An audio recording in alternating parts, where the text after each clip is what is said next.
உலகத்திலேயே மிக அழகான கடவுள் யார் என்று கேட்டால் சட்டென்று முருகன் என்று சொல்லிவிடுவோம். ஆனால் அதே அழகன் முருகன் ஏன் கோவணத்தோடு மொட்டை தலையோடு கையில் ஒரு தண்டுடன் ஆண்டி கோலத்தில் நிற்கிறான்? ஒரு அரசனாக சேனாதிபதியாக இருக்க வேண்டியவன் ஏன் இப்படி நின்றான்? பலர் சொல்கிறார்கள், வீட்டில் ஆண்டிக்கோல முருகனை வைத்தால் வறுமை வரும் என்று. இது உண்மையா? அல்லது இதற்கு பின்னால் ஒளிந்திருக்கும் ஆன்மீக ரகசியம் என்ன? பழனிமலை உருவான கதையையும் அந்த ஆண்டிக்கோலத்தின் பின்னணியில் இருக்கும் மாபெரும் வாழ்வியல் தத்துவத்தையும் இன்று ஆழமாக பார்ப்போம். சிவபெருமானும் பார்வதி தேவியும் வீற்றிருக்கும் அந்த சபைக்கு நாரத முனிவர் வருகிறார். அவர் கையில் ஒரு மாங்கனி இருந்தது. அது சாதாரண கனி அல்ல, அது ஞானப்படம்.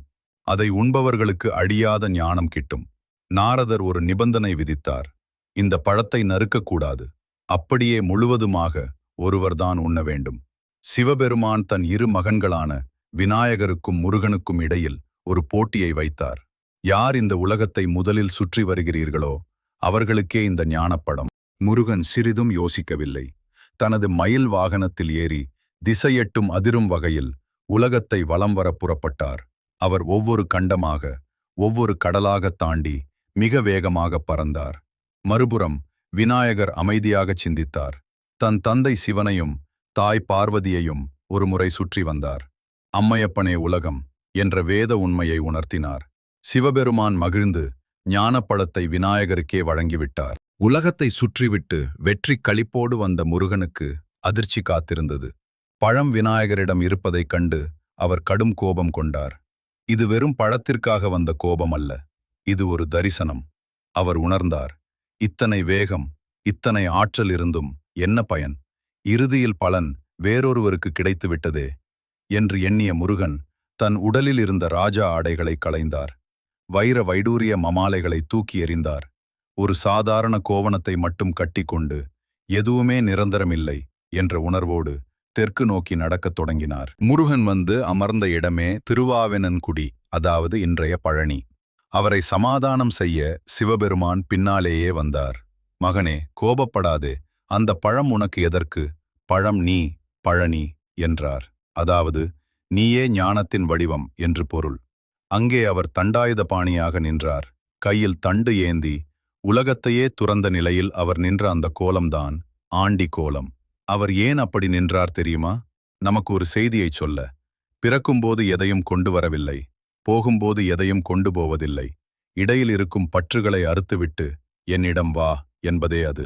இப்போது முக்கியமான கேள்விக்கு வருவோம். ஆண்டி கோல முருகனை தரிசித்தால் நமக்கும் எல்லாம் போய்விடுமா? வறுமை வருமா? உண்மை என்னவென்றால், பழனி முருகன் சிலை சாதாரண கல்லால் ஆனது அல்ல. அது நவபாஷாணத்தால், போகர் என்ற சித்தரால் செய்யப்பட்டது. இது ஒரு இரகசிய கலவை. ஆண்டி கோலத்தில் இருக்கும் முருகனை தரிசிப்பது உங்கள் வறுமையை நீக்கும். எப்படி? ஆண்டி கோலம் என்பது வெறுமை அல்ல, அது முழுமை.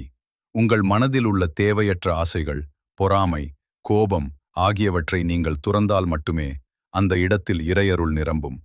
பழனி முருகனை தரிசிப்பவர்களுக்கு தீராத நோய்களும் தீராத கடன் தொல்லைகளும் நீங்கும் என்பது பல கோடி பக்தர்களின் அனுபவம். அன்பு நேயர்களே, முருகன் ஆண்டியாயிருப்பவன் அல்ல, அவன் உலகை ஆளும் ஆண்டவன். அவன் கையில் இருக்கும் தண்டு நம் முதுகுத் தண்டில் இருக்கும் குண்டலினி சக்தியை குறிக்கிறது. அவன் அணிந்திருக்கும் கோவணம் எளிமையை குறிக்கிறது. எனவே பழனி முருகனை தரிசிக்க தயங்காதீர்கள். அவன் உங்கள் கஷ்டங்களை வாங்கிக் கொண்டு உங்களுக்கு தேவையான ஞானத்தையும் செல்வத்தையும் வாரி வழங்குவான். அடுத்த முறை நீங்கள் பழனி செல்லும்போது இந்த தத்துவத்தை மனதில் நினைத்துக் கொள்ளுங்கள். இந்த கதை உங்களுக்கு பிடித்திருந்தால் மறக்காமல் வெற்றிவேல் முருகனுக்கு அரோகரா என்று கமெண்ட் செய்யுங்கள். உங்களை போன்று இருக்கும் முருக பக்தர்களுக்காக இந்த வீடியோவை பகிருங்கள்.